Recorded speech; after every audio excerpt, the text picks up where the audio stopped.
Just हार यार। धर्म क्षेत्र सार्थक शब्द सार्थक है क्योंकि श्री भगवान स्वयं उपस्थित थे। कौरवों का पिता धृतराष्ट्र अपने पुत्रों की विजय की संभावना के विषय में अत्यधिक संदिग्ध था। अतः इसी संदेह के कारण उसने अपने सचिव से पूछा, उन्होंने क्या किया।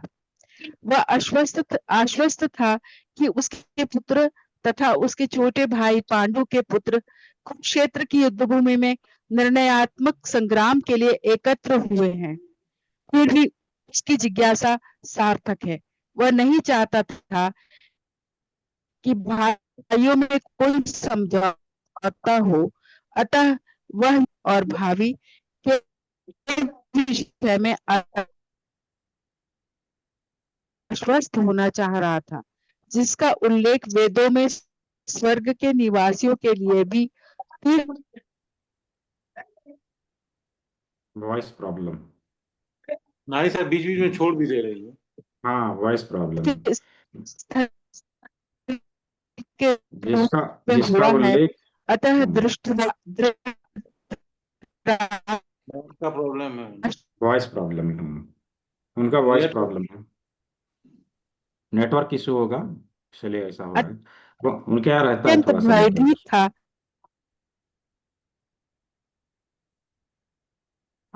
आप रुक जाइए, क्योंकि आपका जो है ना वॉइस प्रॉब्लम है, तो लोगों को समझ में भी नहीं आएगा। यहाँ पे इन्होंने पढ़ा कि ठीक है जिसका सर। उल्लेख वेदों में स्वर्ग के निवासियों के लिए तीर्थस्थल के रूप में हुआ है। ठीक है। अतः धृतराष्ट्र अत्यंत भयभीत था कि इस पवित्र स्थल का युद्ध के परिणाम पर न जाने कैसा प्रभाव पड़ेगा, क्योंकि वह धर्म क्षेत्र है।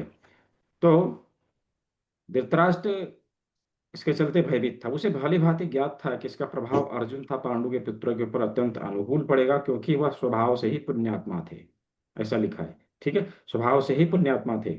संजय श्री व्यास का शिष्य था, अतः उनकी कृपा से संजय धृतराष्ट्र के कक्ष में बैठे बैठे कुरुक्षेत्र के युद्धस्थल का दर्शन कर सकता था। इसलिए धृतराष्ट्र ने उससे युद्धस्थल की स्थिति के विषय में पूछा। पांडव एवं धृतराष्ट्र के पुत्र दोनों ही एक ही वंश से संबंधित थे, किंतु यहाँ पर धृतराष्ट्र के वाक्य से उनका मनोभाव प्रकट होता है। उन्होंने जानबूझकर अपने पुत्रों था को कुरु कहा और पांडु के पुत्रों को उत्तराधिकार से विलग कर दिया। इस तरह पांडु के पुत्रों अर्थात अपने भतीजों को धृतराष्ट्र की मन विशिष्ट मन स्थिति समझी जा सकती है।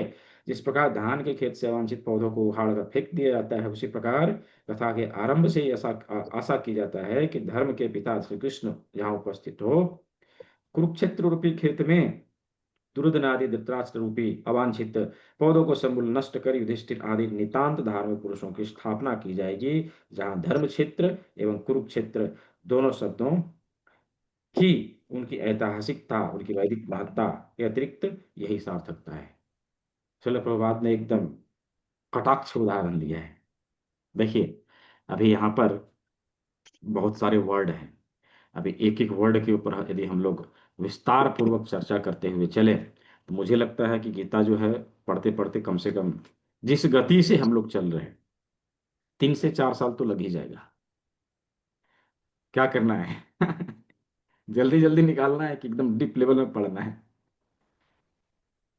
क्योंकि सर अच्छे से हर। समझ में आए। अच्छे से हाँ, समझ में आए वैसे। ठीक है। तो हम लोग जो है ऐसा करते हैं कि ये पहला श्लोक है, इसको हम लोग एक एक वर्ड के ऊपर डिस्कस कर लेते हैं, फिर हम लोग थोड़ा सा गति से आगे बढ़ने का प्रयास करेंगे।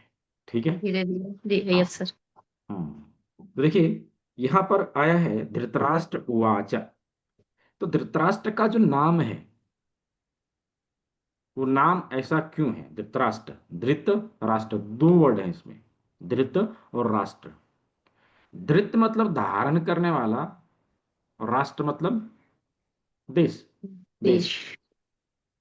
तो ये अपने नाम को, नाम जैसा उसका रखा हुआ था वैसा वो काम भी कर रहा था, मतलब कि किसी के राष्ट्र को पकड़ के रख लेना, वो किसी को ना देना चाह रहा हो। जैसा वो आ, हम लोगों ने महाभारत के जो घटनाक्रम हुआ है उसमें देखा है कि उन्होंने क्या किया कि उसको पकड़ लिया और नहीं देना। घटना क्या हुआ था? घटना ये हुआ था कि पांडु, महाराज पांडु जब जंगल गए थे और वहां से वो लौट कर नहीं जंगल गए थे उस समय वो धृतराष्ट्र को यह राज्य सौंप के गए थे, और उन्होंने बोला था कि जब मैं वापस आऊंगा मैं पुनः जो है शासन कार्य प्रारंभ करूंगा, अभी आप देखभाल करिए। ऐसा बोल के उन्हें दिया गया था। हालांकि धृतराष्ट्र जो था वो पांडु के बड़े भाई थे, लेकिन चूंकि उस समय राजवंशों में ये परंपरा था कि यदि बड़ा बेटा किसी कारणवश राजा बनने लायक नहीं हो तो उससे छोटे जो बेटे होते हैं उसको उसका पदभार संभालने के लिए दे दिया जाए और उसको वहां का राजा बना दिया जाए, और यही चीज यहाँ भी हुआ था। तो इसका खुनस उनके मन में पहले से ही था। उनके मन में ये लगा, तो मैं बड़ा होते हुए भी मैं यहाँ का राजा नहीं बन पाया। तो ये एनिमी उनके मन में जन्म से लेके मृत्यु तक उनका मन में जो है ये चलता रहा कि मैं राजा कभी नहीं बन पाया, ऐसा। ठीक है, तो उनके मन में ये था।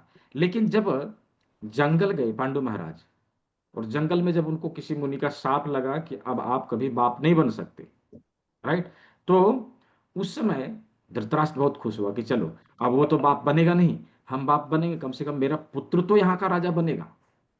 ठीक है, यहाँ का राजा बनेगा। लेकिन इसी बीच क्योंकि कुंती महारानी को दुर्वासा मुनि ने एक वरदान। वर दिया था, हाँ वरदान दिया था। तो उस वरदान में क्या था कि आप किसी भी देवता को इस मंत्र के द्वारा बुला सकते हो और उनसे वांछित फल प्राप्त कर सकते हो। तो उन्होंने क्या किया, देवताओं को आह्वान करके और उनके द्वारा पुत्र प्राप्ति की। इसका उन्होंने पहले ट्रायल लिया था, है ना। ट्रायल लिया था कब, भगवान विवाह के सूर्य लिए। को सूर्यदेव बुला के के, लिए हाँ करण। सूर्य को बुला के, हाँ सूर्य को बुला के। तो इससे देखिए क्या है कि ये जो विदाउट यानी फिजिकल कनेक्शन उन्हें पुत्र प्राप्त हुआ था कान के माध्यम से। तो इसीलिए हम लोगों ने पढ़ा था ना कि ये इसमें महात्म्य में कि हमारी इंद्रियां जो है अपूर्ण है, लेकिन देवताओं की, जब देवताओं की इंद्रियां पूर्ण हो सकती है तो सोचिए भगवान की इंद्रियां कितनी पूर्ण होगी। जब देवता बिना फिजिकल कनेक्शन के किसी भी शरीर के किसी भी अंग से पुत्र पैदा करा सकता है, पुत्र को जन्म दे सकता है, तो भगवान क्या नहीं कर सकते, राइट। तो देवताओं ने क्या किया कि without any physical connection Kunti के द्वारा पुत्र जो है जना। तो महारानी कुंती के द्वारा 3 पुत्र और देवी माद्री के द्वारा 2 पुत्रों का जन्म हुआ। तो जब धृतराष्ट्र ने ये सुना, उस समय गांधारी गर्भवती थी। ठीक है, गर्भवती थी। तो महाराज धृतराष्ट्र जो है वो बड़े ही पुलकित एकदम मन से खुश थे कि अब तो हमारा बेटा यहाँ का राजा बनेगा ही, क्योंकि महाराज पांडु का कोई पुत्र होगा नहीं और ये कि यही पुत्र है तो ये तो राजा बनेगा ही, तो इसलिए वह खुश था। लेकिन चूंकि यहाँ पर ना गर्भधारण हुआ ना कुछ हुआ, देवता आए पुत्र दिए, पुत्र जो है पैदा हो गया। ठीक है, तो उनके विदाउट फिजिकल कनेक्शन जब सभी पुत्रों का जन्म हुआ, 5 पांडवों का जन्म हुआ, तो महाराज युधिष्ठिर का पहले जो है जन्म हुआ। तो उन्होंने सुना कि उनके पास समाचार गया कि देवी कुंती को पुत्र हुआ है, तो फिर से दुखी हो गए। फिर से दुखी हो गए। अब वो सोचने लगे कि अब तो वो तो बड़ा हो गया, मतलब राजवंश में ये था कि जो बड़ा बेटा रहेगा उसी को राजा बनाया जाएगा। क्योंकि महाराज पांडु ने पहले ही उनको बोला था कि ये जो है ये राज्य आपको मैंने संभालने दिया है, मैं आऊंगा फिर से ले लूंगा, ऐसा। ठीक है, लेकिन जब वो गद्दी पर बैठे तो उनको ऐसा लगा कि नहीं, राजा मुझे बनना चाहिए, और जब उसका बेटा, मेरा बेटा जब आएगा तो वो यहाँ का राजा बनेगा।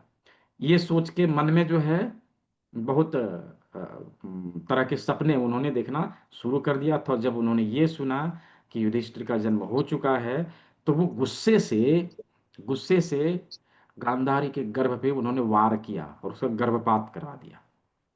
राइट, गर्भपात का तो मांस के लोथड़े के रूप में गर्भपात हुआ था, और बाद में ऋषियों के सलाह से उस लुथड़े को 100 टुकड़ों में बांटा गया था और उसको आ, बांस के पात्र में उसको रखा गया था, और उसी से बाद में 100 पुत्र बने थे। कोई कोई प्रश्न करता है ना कि 100 पुत्र कहाँ से आ गया, कैसे हो गया। तो ऐसे हुआ था। उस समय का साइंस कितना स्ट्रांग था हम इस बात से समझ सकते हैं, आज के साइंस से कहीं लाखों गुना ऊपर था। right? तो बांस के पात्र में पुत्र को 100 पुत्रों को जो है वो मतलब बांस के गर्भ में 100 पुत्र जो है पले और बाद में उन लोगों का जन्म हुआ और जो है वो 100 पुत्र के पिता और माता बने। तो ये कहानी थी कि जो है युधिष्ठिर का जन्म पहले हो गया, दुर्योधन का जन्म बाद में हुआ। पहले तो ये था कि उसके मन में, धृतराष्ट्र के मन में ये चल रहा था कि जब हमारा पुत्र पहले पैदा होगा तो ये राजा बन जाएगा, जो मैं सोच रहा था वो पूरा हो गया। लेकिन बाद में सुना कि उधर युधिष्ठिर ने जन्म ले लिया तो उनका जो सपना अधूरा रह गया। तो उनके मन में ये बहुत पहले से।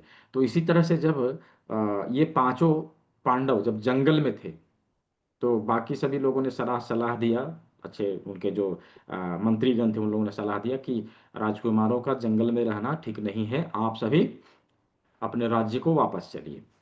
तो देवी कुंती ने सभी को लेके जब आ, यहाँ पर हस्तिनापुर में एंट्री किया, जब वहाँ पे अपना घर जाने लगे तो उनको दरवाजे पे इन्होंने आदेश दिया था महाराज धृतराष्ट्र ने, उसको रोक दिया जाए उधर ही, उसको अंदर ना आने दिया जाए। क्यों? वो लोग आएगा तो हमारा राज्य छीन लेगा। तो ऐसा चल रहा है, ये घटनाक्रम बहुत लंबा है, मैं शॉर्ट करके बता रहा हूँ। ऐसा चल रहा है कि वो आएगा तो छीन लेगा।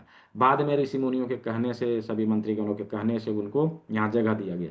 लेकिन इस बीच में सभी को मारने का भरपूर प्रयास किया गया है, ये सर्वविदित है।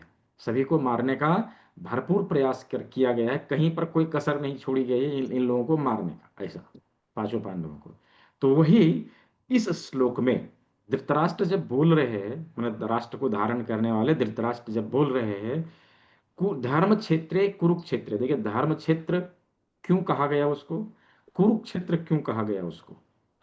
तो कुरुक्षेत्र इसलिए कहा गया, इसमें दो वर्ड हैं, कुरु और क्षेत्र।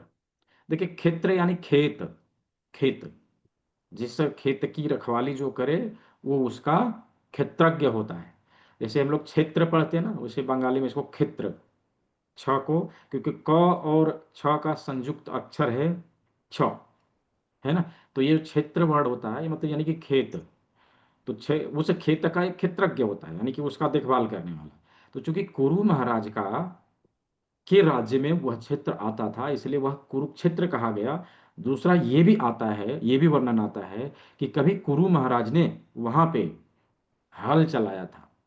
तो महाराज इंद्र ने आके पूछा था कि महाराज कुरु आप यहाँ पे हल क्यों चला रहे हैं? तो उन्होंने कहा था मैं धर्म की खेती कर रहा हूँ। क्या कहा उन्होंने? कि मैं यहाँ पे धर्म की खेती कर रहा हूँ। तो इंद्र ने इसको असाइन किया कि आज के बाद जो यहाँ पर आएगा और यहाँ अपना देह त्याग करेगा या फिर यहाँ पर अपना तीर्थ आके पूरा करेगा, वो स्वर्गलोक को जाएगा, राइट, स्वर्गलोक को जाएगा। इसलिए यहाँ पे आगे हम लोगों ने पढ़ा कि यह देवताओं का भी एक तीर्थ स्थल है, यानी कि देवता लोग भी वहां पर आते हैं उस तीर्थ करने के लिए। इसीलिए उसको क्या कहा गया? कुरुक्षेत्र। दूसरा धर्म क्षेत्र, धर्म क्षेत्र का और भी टीकाकार और क्या कहते हैं, धर्म क्षेत्र क्यों है?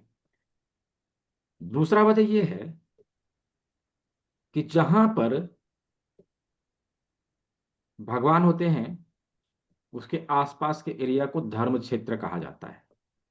जहां पर भगवान होते हैं उसके आसपास के एरिया को धर्म क्षेत्र कहा जाता है। तो चूंकि भगवान श्री कृष्ण वहां पर उपस्थित थे इसीलिए उस जगह को धर्म क्षेत्र के नाम से पुकारा गया, बोला गया, ऐसा।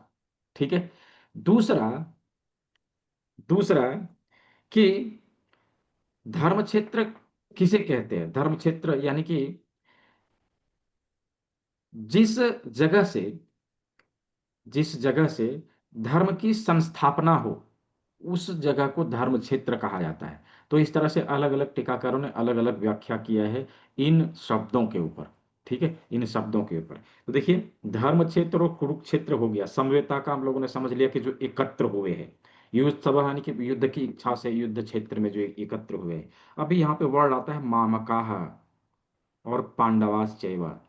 तो ये जो मामकाह वर्ड है और पांडवाश्चैव यानी कि पांडु के पुत्र, मतलब मेरा और तेरा, ये यहाँ स्पष्ट रूप से धृतराष्ट्र की मन स्थिति को बताया गया है।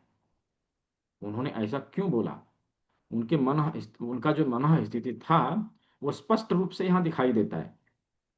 क्या? कि वो यही सोच रहे हैं, मामका मतलब कि ये हमारे हैं, और पांडवा सेव पांडवा मतलब कि ये पांडु के पुत्र हैं, ये मेरे नहीं हैं। उनका ये कहना है ये मेरे नहीं, हालांकि दोनों क्या हैं? कौरव के एक ही बात। वंशज वंशज हैं, कौरव के वंशज हैं। फिर भी उन्होंने क्या कहा, मामकाह और पांडवा। ठीक है। तो इससे एक टीकाकार ने क्या कहा कि धृतराष्ट्र के कुकुर बुद्धि यहाँ पर दिखती है। कुकुर बुद्धि मतलब समझ रहे हैं? नहीं, कुकुर बुद्धि मतलब क्या होता है? कुत्तों की जो बुद्धि होती है वो यहाँ पे समझ में आ रहा है। क्या होता है, कुत्ते लोग क्या करते हैं, जहां पर वो रहेंगे ना उसके आसपास वो क्या करेंगे, अपने विष्ठा का त्याग करेंगे और उस क्षेत्र को सूंघ के पहचान के रखेंगे, ये क्षेत्र मेरा है। राइट। अब बाहर के कुत्ते कभी वहां आते हैं तो वो झाएं झाएं झाएं झाएं करना चालू कर देंगे। राइट। इवन आप लोगों ने ये देखा होगा कि कहीं हम बाइक खड़े किए हुए रहते हैं, कुत्ते आएंगे उस पे पेशाब कर देंगे, और उस बाइक को लेके दिन किसी और क्षेत्र में गए तो कुत्ते लगेंगे दौड़ने आपके बाइक के पीछे। क्यों ऐसा होता है? क्योंकि वो पहचान जाते हैं कि हमारे क्षेत्र का नहीं है। राइट। तो ये इसको बोलते हैं कुकुर बुद्धि। तो वो एक टीकाकार ने ऐसा लिखा कि ये धृतराष्ट्र के कुकुर बुद्धि को दिखा रहा है। राइट, वो अपने कुकुर बुद्धि को दिखा। तो ये था कि मामकाह और पांडवा के चलते उसके मन स्थिति का साफ साफ पता चलता है। और चूंकि इस श्लोक में स्पष्ट रूप से क्या बोला है, धर्म क्षेत्र कुरुक्षेत्र। कुरुक्षेत्र जो था महाराज कुरु का खेत, जो धर्म का स्थान था, जहां पर देवता लोग भी धर्म का जो है तीर्थ करने के लिए आते थे। अब उस जगह पर यह युद्ध लड़ा जाना था जहां पर सभी पांडव और कौरव एकत्र हुए थे। तो महाराज धृतराष्ट्र को पहले से ही संदेह था। क्या संदेह था? चूंकि यह धर्म क्षेत्र है और पांडु के पांचों पुत्र स्वभाव से ही पुण्यात्मा है, यानी कि धर्म के पालन करता है, धर्म को पालन करते हैं, तो यह क्षेत्र उन लोगों के अनुकूल है। जबकि हमने अपने पुत्रों को मतलब हमारे पुत्र धर्म के नहीं बल्कि पाप के पक्षधर है, तो यह हमारे जो पुत्र है उसके अनुकूल नहीं होगा। हो सकता है क्योंकि वह धर्म क्षेत्र है, हमारे पुत्रों का मन बदल जाए वहां जाके कि चलो हम युद्ध नहीं करते, हम लोग बंटवारा कर लेते हैं। तो धृतराष्ट्र के मन में यह संदेह पहले से था, उनको डर था कि कहीं कुरुक्षेत्र में जाके ये युद्ध टल ना जाए, क्योंकि वो चाहता था कि युद्ध हो। राइट, युद्ध हो। यह महाभारत का युद्ध होने का एक बहुत बड़ा कारण केवल और केवल धृतराष्ट्र भी रहा है, हम लोग कभी समझेंगे आगे। तो वो यह चाहता था कि यहाँ पर जाके युद्ध हो, लेकिन उसके मन में ये संदेह था क्योंकि धर्म क्षेत्र में हो रहा है, हो सकता है सभी का मन बदल जाए और वापस आ जाए, युद्ध ना हो, इसीलिए वह संजय से ऐसा पूछ रहा है। तो श्रील प्रभुपाद लिखते हैं आगे, क्योंकि भगवान कृष्ण वहाँ हैं और वह धर्म का क्षेत्र भी है, और क्योंकि भगवान कृष्ण उस धर्म क्षेत्र रूपी युद्ध भूमि में उपस्थित है, तो जिस प्रकार धान के खेत में धान उगता है, उसके खरपतवार को उसका किसान उखाड़ के फेंक डालता है। राइट। जब उसके खरपतवार होते हैं, कुछ भी घास फूस होते हैं, तो किसान क्या करता है, उसको उखाड़ के बाहर फेंक देता है, केवल धान को उपजाता है। राइट। धान के खेत में यही तो होता है। उसी प्रकार से धर्म धर्म के खेत में धर्म के खेत में धर्म के पौधे भी हैं और अधर्म के पौधे भी हैं। पांडु पांडु पुत्रों रूपी धर्म का पौधा और धृतराष्ट्र पुत्र रूपी खरपतवार का पौधा। राइट। तो ये दो तरह के पौधे हैं। तो चूंकि वहां का किसान कौन है, भगवान कृष्ण है, अब वो क्या करेंगे, जो खरपतवार है उसको उखाड़ के फेंक देंगे और जो धर्म रूपी धान का पौधा है उसे उगा देंगे, यानी धर्म रूपी पौधा को उगा देंगे। तो ये उसके मन में जो है पहले से ही चल रहा था। तो देखिए इस श्लोक से स्पष्ट हो जा रहा है कि आने वाला महाभारत का रिजल्ट क्या होगा। वो पहले ही उसके मन में जो है ये डाउट हो गया और वो समझ गया कि आने वाला जो रिजल्ट है वो क्या होगा। राइट। तो आने वाला जो रिजल्ट है ये पहला श्लोक ही तय कर दे रहा है, यानी धृतराष्ट्र ने जो बोला, संजय को पूछा, ये पहले ही तय कर दे रहा है। ठीक है। तो ये इस श्लोक का मीनिंग था। मुझे लगता है मुझे जितना आता है मैंने समझाने का प्रयास किया, आप लोगों को समझ में आया होगा। थोड़ा बहुत अच्छा है। समझ में आया कभी कि नहीं? कभी नहीं यस सर। जानते थे ये सब चीज़। हाँ जी सर। ये सब नहीं हाँ हाँ, जानते सर, थे समझ पहले। में आया। ये सब नहीं जानते थे। ठीक है। ये सही बात है, थोड़ा सही सा बात। तो इस श्लोक से हमें क्या शिक्षा मिलती है, कौन बताएंगे? हर श्लोक जब हम लोग पढ़ेंगे, जितना भी पढ़ेंगे, पॉजिटिव तो पॉजिटिव सोचना होगा हमेशा। प्रतिकूल सोचना होगा। और कोई, सुनीता जी आप बताइए, क्या शिक्षा कोई मिला भी आज के? अधर्म वाला कार्य नहीं करना, धर्म वाला करना, ताकि हमें कोई भी उखाड़ ना फेंके कहीं पे भी, चाहे कैसी भी हाँ, सिचुएशन बने। अच्छा, धर्म वाला कार्य। और विभा गुप्ता जी आप बताइए, क्या शिक्षा मिला आज के क्लास से? धर्म हमेशा विजयी होता है और अधर्म का धर्म। अंत होता धर्म है। के हाँ। बीज की खेती करना चाहिए, जैसे आप कर रहे हैं। या हम्म, धर्म के बीज की खेती करना चाहिए। और प्रतिभा जी, भूपेंद्र सिंह जी, संजय झा जी, भारती मिश्रा जी, आप लोग कुछ अब नहीं बोलेंगे? सब कैमरा सर, बंद करके चुपचाप बैठे सर, रहेंगे? सर, सर, मुझे जहाँ तक समझ में आया हाँ, कि इसका सार ये है कि हमें धृतराष्ट्र नहीं बनना है, नहीं सोचना है। हाँ, ठीक है, बहुत अच्छा। देखिए, मैं आप लोग को बताऊं, आज या का क्लास से। सर मैं बोलूं? हाँ, सर, बोलिए। बात क्लियर नहीं है। सर मैं सर हाँ, मैं बोलिए। बोलूं? हाँ, बोलिए हाँ। बोलिए। बोलिए बोलिए। आपका वॉइस ही बहुत ब्रेक होता है ना। हम्म, कुछ नहीं नेटवर्क से सुनाई दे रहा देखिए मैडम, है। पहले आपका जहाँ आपका वॉइस बहुत ब्रेक होता है, तक बहुत प्रॉब्लम है। हम्म, मुझे कुछ सुनाई नहीं दे रहा। आवाज कुछ ही नहीं सुनाई नहीं आ दे रहा। रहा आपके यहाँ, आवाज नहीं है। आवाज नहीं है। ठीक है, चलिए, आप समझ जो है हाँ, आवाज ही नहीं आ में रहा, नेटवर्क आया इशू वो है ना। ये कि एक लालच लालच आवाज नहीं आ लालच। रहा है मैडम। आवाज नहीं आ आप रहा, जो बोल ठीक रहे है। हैं लिख के भेज दीजिएगा ग्रुप में।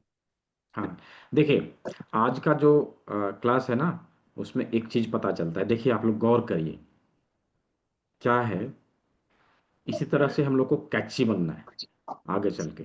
ठीक है, मतलब सारग्रही, जो कुछ भी हम लोग पढ़ेंगे, उसका जो सार है, चूंकि भगवत गीता स्वयं ही ये सभी शास्त्रों का सार है, लेकिन उसमें से भी हम लोग को जो पढ़ेंगे, उसमें से हमारे जीवन में क्या उतारने लायक है और हम उससे क्या सीख सकते हैं, ये बहुत आवश्यक है। ऐसे पढ़ लेना और निकल जाना, वो तो सभी लोग करते हैं। आज के क्लास से देखिए, एक महत्वपूर्ण शिक्षा मिलता है, एक अच्छे पेरेंटिंग का, अच्छे माता या पिता बन। कैसे? देखिए, महाराज पांडु के पुत्र और महाराज धृतराष्ट्र के पुत्र एक ही गुरुकुल में पढ़े थे, और उनके गुरु भी एक ही थे। एक ही था। हाँ, गुरु भी एक ही थे।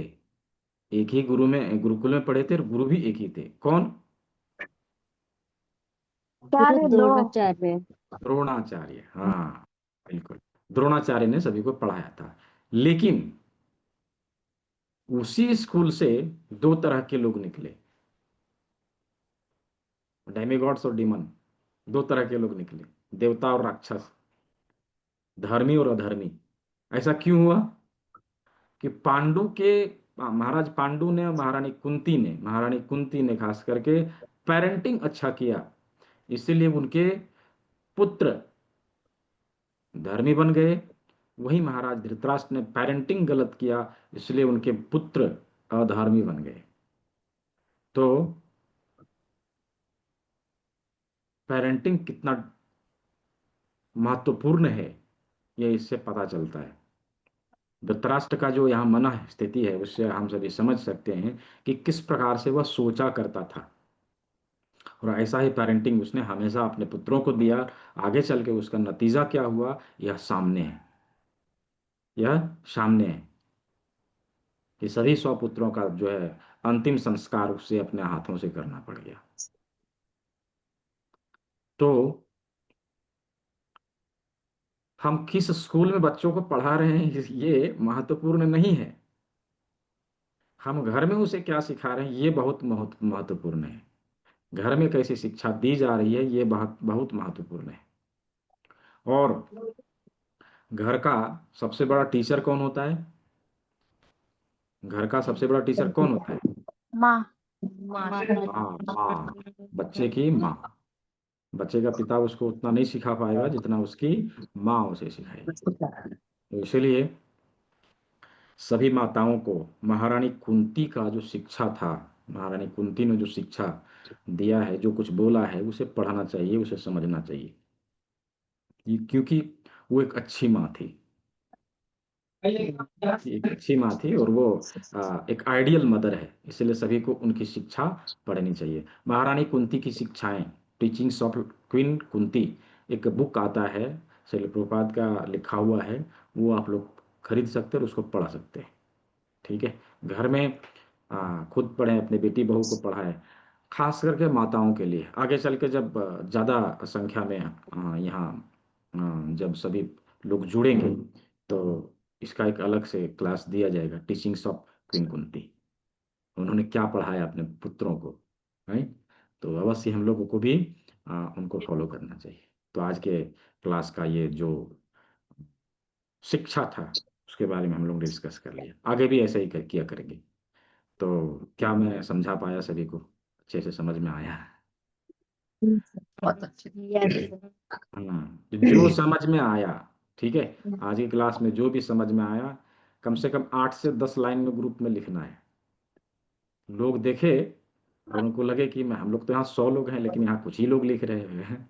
जो लोग नहीं आ रहे हैं उनको कम से कम ऐसा लगेगा कि नहीं, मुझे भी जाना चाहिए, तब वो लोग आएंगे। ठीक है, तो आज का क्लास हम लोग यहीं समाप्त करते हैं। किसी का कोई प्रश्न है तो पूछिए।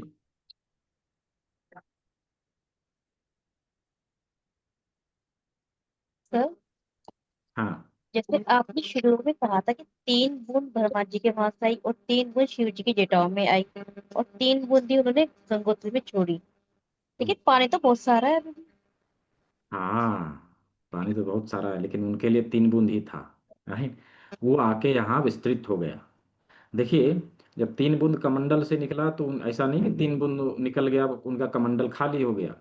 उनके कमंडल में भी अभी भी 3 बूंद है, राइट? 3 बूंद कहने का मतलब ये है। और 3 बूंद जब वहां से शिव जी के जटे में, जटा में आया, तो अब उन्होंने जब निचोड़ दिया, तो ऐसा नहीं कि शिव जी की जटा से गंगा निकल गई, अब वहां नहीं है। वहां भी शिव जी हैं, शिव जी के जटा में भी 3 बूंद है। और 3 बूंद जब वहां गंगोत्री में आया, तो ऐसा नहीं कि अब गंगोत्री से 3 बूंद बह गया और वो नदी बन गया, अब वहां खत्म हो गया। वहां से अनावृत रूप से वो बहती आ रही है और आज तक बहती आ रही है। तो चूंकि ये स्पिरिचुअल है ना, स्पिरिचुअल का अंत नहीं होता, इनफाइनाइट होता है, इनफाइनाइट होता है, इसीलिए वो जो है कभी कम नहीं होता, हमेशा चाहे कुछ भी हो जाए, गंगा का जल उसी रूप से प्रवाहित होता रहेगा, राइट? ठीक है, और किसी का कोई प्रश्न है?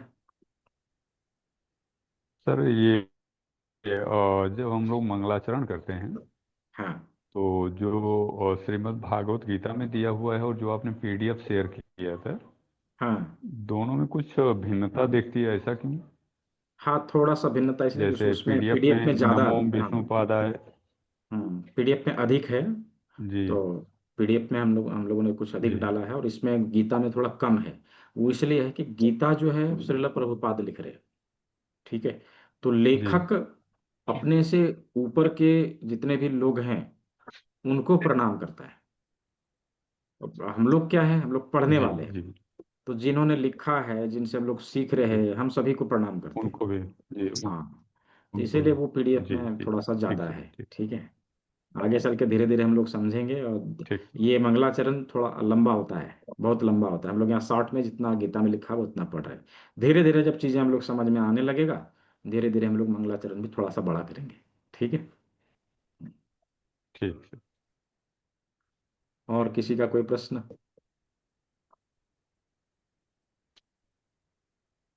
नहीं है?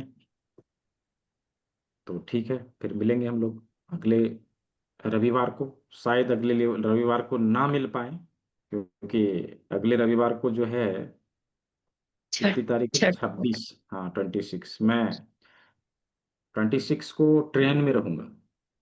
तो उस समय तो हाँ क्लास नहीं हो पाएगी। यदि नेटवर्क मिले समय से, हम लोग कहीं उतर जाए तो फिर क्लास हो सकती है। अदरवाइज जो भी रहेगा नोटिफिकेशन में दे दूंगा।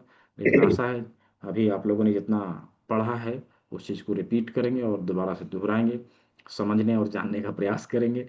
बार बार श्लोक को पढ़ेंगे ताकि श्लोक आपको अच्छे से पढ़ना आ जाए एटलीस्ट। ठीक है। तो सभी ने सेवा का मौका दिया, सभी को बहुत बहुत धन्यवाद। सभी स्वस्थ रहे, मस्त रहे। सभी को शुभ रात्रि। मिलते हैं अगले शुभ क्लास में। रात्रि। हरे प्रणाम कृष्णा, राधे राधे सभी को। जी सर। शुभ रात्रि।